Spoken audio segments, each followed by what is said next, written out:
Je suis médecin et je suis scientifique. Alors, a priori, rien à voir avec votre métier, et pourtant, quel est votre métier, sinon fabriquer des aliments pour nous nourrir? Et quel est mon métier?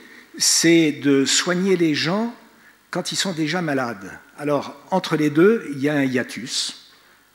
Et finalement, ne vaudrait-il pas mieux que de l'origine, votre métier à vous, vous fabriquiez des produits qui évitent d'être malade, de façon à ce que moi je n'ai plus de boulot. Dans la démarche Bleu Blanc Cœur que nous avons faite maintenant depuis 11 ans, nous avons toujours essayé de concilier ce que vous faites en termes de production alimentaire et moi qui suis nutritionniste, spécialiste du diabète, de l'obésité, du cholestérol, enfin vous voyez un petit peu le genre de choses à laquelle je m'attaque, de me dire, mais nom d'un chien, pourquoi est-ce que les gens sont diabétiques? Pourquoi est-ce que les gens sont obèses? Pourquoi est-ce que les gens font des maladies cardiovasculaires? C'est en très grande partie à cause de la manière dont ils s'alimentent. Et je pense que là, il y a des choses à faire ensemble. Et c'est pour ça que je suis très, très heureux d'être parmi un auditoire composé essentiellement d'agriculteurs et de producteurs alimentaires, parce que je crois qu'on a beaucoup de choses à faire ensemble pour faire émerger des solutions intéressantes. J'ai intitulé mon exposé « Qualité de l'alimentation animale et impact sur la santé humaine ». En 15 ans, le nombre de diabétiques dans le monde a doublé. Si vous regardez chez les enfants de moins de 12 ans, il y a eu un certain nombre d'enquêtes épidémiologiques pour savoir combien il y avait d'obèses chez les enfants de moins de 12 ans. Et ça commence dans les années 60, donc les noms et le pourcentage de ces enquêtes. Et vous voyez qu'on est passé de l'ordre de 3% des enfants obèses dans les années 60 à 15%, et les dernières statistiques, un cas 2, je crois que 16,5%, presque 17% des enfants de moins de 12 ans sont obèses. Or, en France, il y a eu le PNNS, il y a eu des campagnes d'information, on fait dans les écoles des tas de choses, et malgré cela, regardez l'évolution inéluctable de l'obésité en France. Et quand on regarde le diabète, je vous disais que dans mon métier, je ne risque pas d'être au chômage si je continue à soigner des diabétiques. Il y en a de plus en plus, on ne sait plus quoi faire pour les prendre en charge. Il faut savoir que nos cellules, une cellule quelconque, la paroi des cellules, c'est fabriqué avec des graisses, contrairement à ce que beaucoup de gens imaginent. Et plus il y a des oméga-3, plus ces parois sont souples, sont fluides, sont perméables. Quand vous avez une information qui vient de l'extérieur, par exemple une infection, une bactérie, un virus qui arrive chez vous en tant que personne, mais chez vos animaux également, il faut que l'information rentre à l'intérieur. L'antigène mauvais de la bactérie rentre à l'intérieur de la cellule, soit décodé, et que la cellule fabrique l'anticorps qui permet de lutter. Et que cet anticorps, c'est-à-dire cette interprétation de l'infection, puisse ressortir facilement de la cellule pour aller tuer la bactérie. Si on prend des acides gras saturés et des oméga-6, la paroi de la cellule, elle est dure comme du béton. L'information ne passe pas dans un sens et elle ne passe pas dans l'autre sens. Et là, vous pouvez être sûr que vous appelez le vétérinaire et qu'il va vous foutre des antibiotiques à votre vache parce qu'elle fait de la mamite, etc. Si vous avez beaucoup d'oméga-3, l'information passe très fluidement à travers la paroi et elle va repasser, l'interprétation va repasser aussi fluidement à travers la paroi.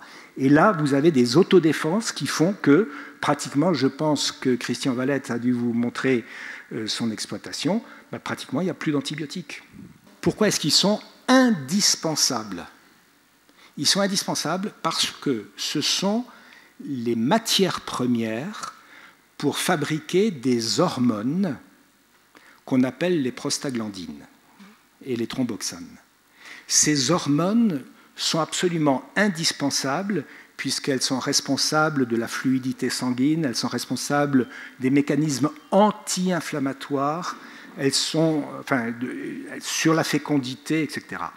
Eh bien, quand on a des oméga-6, il y a une enzyme qui transforme ces oméga-6 en prostaglandine de type 2, c'est ce que j'ai marqué PGH2, mais c'est la même enzyme qui transforme les acides gras oméga 3 en prostaglandine de type 3, c'est un peu plus sur la droite, c'est les PGH3. Or, il n'y a qu'une seule enzyme pour faire les deux. Il y a donc une concurrence entre les oméga 6 et les oméga 3. L'enzyme va se déplacer là où il y a le plus de substrat.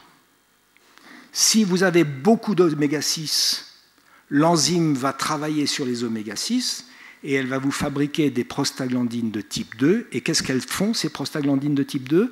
Elles sont inflammatoires, pro-agrégation plaquettaire, c'est-à-dire vous fabriquez des caillots, donc l'infarctus du myocarde, pro-cancérigène, pro-diabétogène, pro-obésogène, tout pour plaire. C'est notre sort commun dans les pays occidentaux. On bouffe trop d'oméga 6.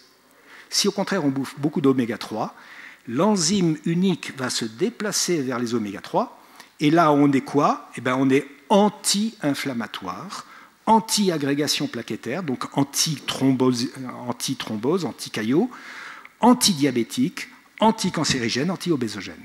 Nous avons déterminé que le rapport entre la quantité d'oméga 6 et la quantité d'oméga 3 doit être idéalement 4. Donc il nous faut consommer 4 oméga 6 pour 1 oméga 3 aujourd'hui dans notre alimentation standard, à cause des huiles végétales que l'on flanque dans notre salade et à cause de la nature des graisses, des viandes, etc. Nous sommes aux alentours de 20 à 25. Aux alentours de 20 à 25. L'idéal, c'est 4.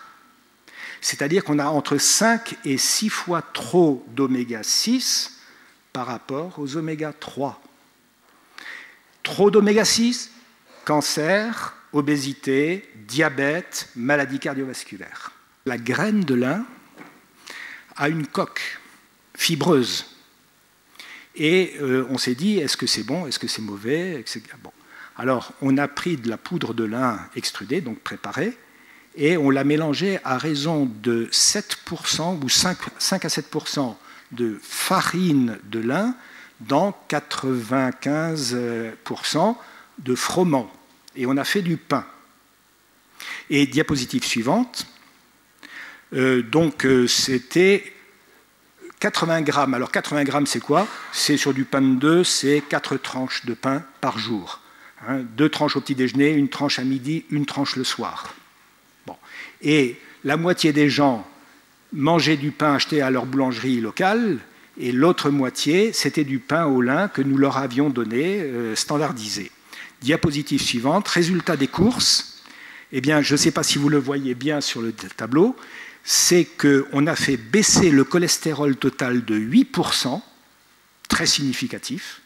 On a fait baisser le mauvais cholestérol qui s'appelle le LDL de 8%, et on a fait baisser les triglycérides sanguins de 35%.